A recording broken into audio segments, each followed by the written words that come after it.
C'est encouragé l'exercice 3 du TD20. Donc cette fois, on vous demande de montrer qu'une série converge et de calculer la somme de cette série. Donc là, c'est plutôt un exercice de calcul. Alors qu'est-ce qu'on connaît comme méthode pour calculer la somme d'une série?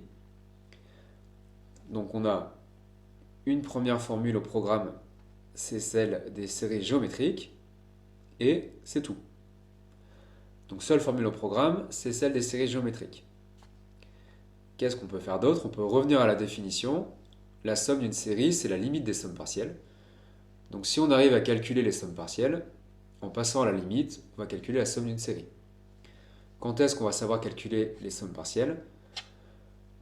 Eh bien, la seule manière, c'est de faire apparaître une somme télescopique. Et dernière chose, on peut éventuellement utiliser la formule de l'exercice 2 pour essayer d'avoir un peu plus d'exemples à disposition. Donc voyons voir ça. On commence avec la série de termes générale 1 sur n plus n plus 2. Donc on cherche un équivalent, c'est 1 sur n cube. 1 sur n cube tend vers 0, donc un tend vers 0, ça n'apporte aucune conclusion sur la nature de la série. Mais la série de termes général 1 sur n cube, c'est une série de Riemann, avec la puissance qui vaut 3 qui est strictement plus grande que 1. Donc la série des 1 sur n cube converge. Par comparaison de séries à termes positifs, la série des un converge. Donc ensuite, on va essayer de calculer la somme de la série. Donc là, est-ce qu'on voit apparaître une suite géométrique, c'est-à-dire z puissance n? Pas du tout. Donc on va passer par les sommes partielles, et on va essayer de les calculer. Et donc là, on peut s'inspirer de l'exemple du cours. On avait fait la somme des 1 sur kk plus 1. On avait réussi à faire apparaître une somme télescopique en décomposant notre fraction rationnelle. Bon, on va faire pareil, on va essayer de décomposer notre fraction rationnelle sous cette forme. Donc en mettant le même dénominateur et en identifiant, on trouve a égale c égale 1 demi et b égale moins 1. Donc ceci, on peut le remplacer par 1 divisé par 2k, moins 1 sur k plus 1, plus 1 divisé par 2k plus 2. On fait la somme, donc on trouve Sn. Par linéarité de la somme, on est ramené à ceci. Alors attention, on pourrait être tenté de travailler avec des sommes de séries, comme ceci. Donc ici, on a bien une série convergente, on l'a prouvé au départ. Mais ici, ce que vous écrivez, à chaque fois, c'est la série harmonique, et donc ça diverge. Et donc votre calcul n'a plus de sens, puisque vous manipulez des sommes de séries divergentes, ce sont des quantités qui n'existent pas. Donc c'était quelque chose pour lequel il fallait se méfier. Quand on veut utiliser la linéarité de la somme pour une somme finie, il n'y a pas de souci. Pour des sommes de série, il faut s'assurer qu'il y a au moins quasiment tous les termes sauf un qui sont convergents. Dans ce cas-là, le dernier est convergent. Donc là, ça ne marche pas ici. Tout ceci n'a pas de sens. Donc on travaille bien avec les sommes partielles. Alors ici, si on écrit les sommes avec des trois petits points, on voit qu'il va y avoir beaucoup de simplifications. Donc on va essayer de faire un calcul rigoureux. Pour voir le télescopage, on va essayer d'avoir 1 sur k comme terme général dans les trois sommes. Donc ici, on fait des changements d'indice. On est ramené à ceci. Donc on a bien la somme des 1 sur k à chaque fois, avec 1 demi moins 1 plus 1 demi qui fait 0, donc ça va se simplifier. Mais ça ne se simplifie pas totalement, puisque les bornes des sommes ne sont pas les mêmes. Donc là, avec Chal, on se débrouille pour avoir des sommes avec les mêmes bornes. Donc moi, j'ai choisi d'aller de 3 à n.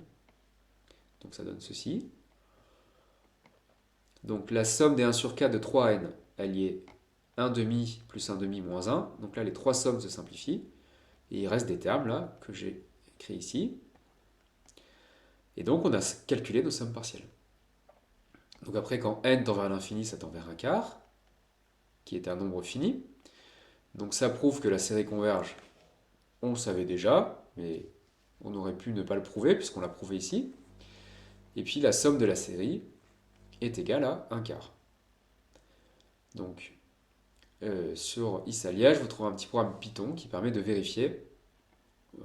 On peut calculer une valeur approchée de la somme en faisant la somme de 1 à 10 000 par exemple. Il faut trouver à peu près un quart. Ça permet de vérifier ces calculs. Alors, deuxième exemple, c'est 6 sur 5 puissance n plus 2. Alors ça, en fait, c'est une suite géométrique. C'est 6 sur 25, 1 cinquième puissance n. Donc, la série de termes généraux du n est une série géométrique de raison 1 cinquième, qui est entre moins 1 et 1. Donc on sait qu'elle converge d'après le cours. Et si on multiplie par 6 sur 25, on a vu dans le cours que, comme on multiplie par une constante, on a encore une série convergente. Pour calculer la somme de la série, on peut mettre 6 sur 25 en facteur. La série des 1 cinquième puissance n, donc c'est une série géométrique, ça fait 1 sur 1 moins 1 cinquième. Et donc on trouve 3 dixièmes.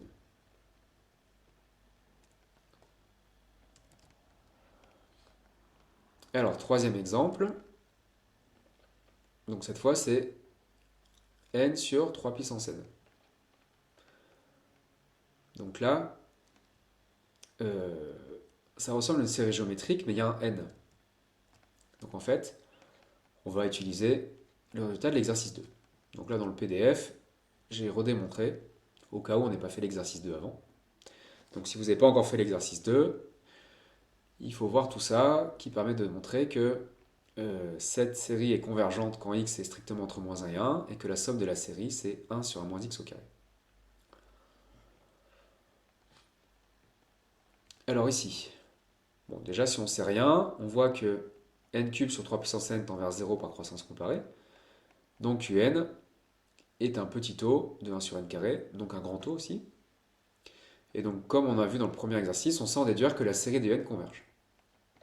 Alors après, si on veut calculer la somme, donc pour utiliser la formule de l'exercice 2, il faut que ça commence à 1. Il faut avoir une puissance n-1. Donc on sort le premier terme, pour n égale 0, il est nul. Et ensuite, on sort le 2, donc on a n sur 3 puissance n, et pour avoir 3 puissance n-1, on sort un 3. Donc on est là, alors ici c'est exactement la formule de l'exercice 2, donc ça fait 1 sur 1 moins 1 tiers au carré, et on trouve 3 demi. Quatrième exemple, alors moins 1 puissance n sur 5 puissance n, on peut le regrouper, ça fait moins 1 cinquième puissance n, mais à cause du n qui est là, en fait c'est encore la dérivée de la série géométrique. Donc un petit peu pareil. Alors comme c'est pas une série à terme positif à cause du moins 1 puissance n, ou une valeur absolue, en multipliant par n carré, ça fait ceci, qui tend vers 0, donc ça prouve que valeur absolue de n est un petit taux de 1 sur n carré, donc un grand taux. Et donc on sait en déduire que la série des valeurs absolues converge, c'est-à-dire que la série des n converge absolument, et donc, d'après le cours, elles convergent.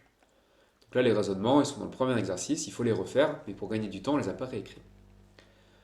Après, on essaie de calculer la somme. Et donc, l'idée, c'est qu'avec le plus, là, on peut couper en deux sommes de séries, comme ça. Alors, est-ce que ce sont deux séries convergentes? Celle-ci converge, on l'a déjà dit. Celle-ci converge parce que c'est une série géométrique de raison moins 1 cinquième. Et donc, d'après le cours, celle-ci converge. Parce qu'il y en a 2 sur 3 qui convergent, donc la troisième converge aussi. Alors ici, pour utiliser cette formule, il faut que ça commence à 1. Donc on sort le premier terme qui est nul, et on met moins 1 cinquième en facteur pour avoir une puissance n-1. Ici, il n'y a rien à faire, c'est bien la somme d'une série géométrique. Donc après on applique les formules du cours. En bas, 1 moins 1 cinquième, ça devient plus. Ici pareil, et on trouve 85 sur 36. Voilà, alors troisième exemple, donc ici un ln, c'est absolument pas une série géométrique. L'idée c'est en utilisant les propriétés du logarithme et en passant par les sommes partielles, on va avoir une sorte de somme télescopique de façon généralisée. Donc, alors quand est-ce que ça a un sens? Il faut que ce soit strictement positif, donc il faut prendre n plus grand que 2. Et avec les propriétés du logarithme, on peut couper comme ça. Et donc là, on passe par les sommes partielles, donc on appelle Sn la somme partielle de rang n. Et donc on fait la somme des uk, donc ça fait 3 fois la somme des ln de k, moins la somme des ln de k plus 2, moins 2 fois la somme des ln de k moins 1, par linéarité de la somme. Avec des changements d'indice, on met ln de k partout, donc on arrive à cette formule. Donc là, on a bien la somme des ln de k avec 3 moins 1 moins 2, ça fait 0, donc ça va se simplifier. Mais nos sommes n'ont pas les mêmes bornes, donc il reste des termes. Donc avec Chal, je me suis débrouillé pour avoir la somme de 4 à n à chaque fois. Donc on a 3 fois la somme des ln de k, moins une fois, moins deux fois, donc ces trois sommes disparaissent. Ensuite on regroupe ce qui reste, on trouve cette quantité. Alors quand n tend vers l'infini, ici j'ai du n carré sur n carré, donc ça tend vers 1, ln de 1 ça fait 0, donc il reste ln de 2 plus ln de 3. Comme on trouve une limite finie pour les sommes partielles, la série est convergente, et la somme de la série, c'est ln de 2 plus ln de 3, qui fait aussi ln de 6.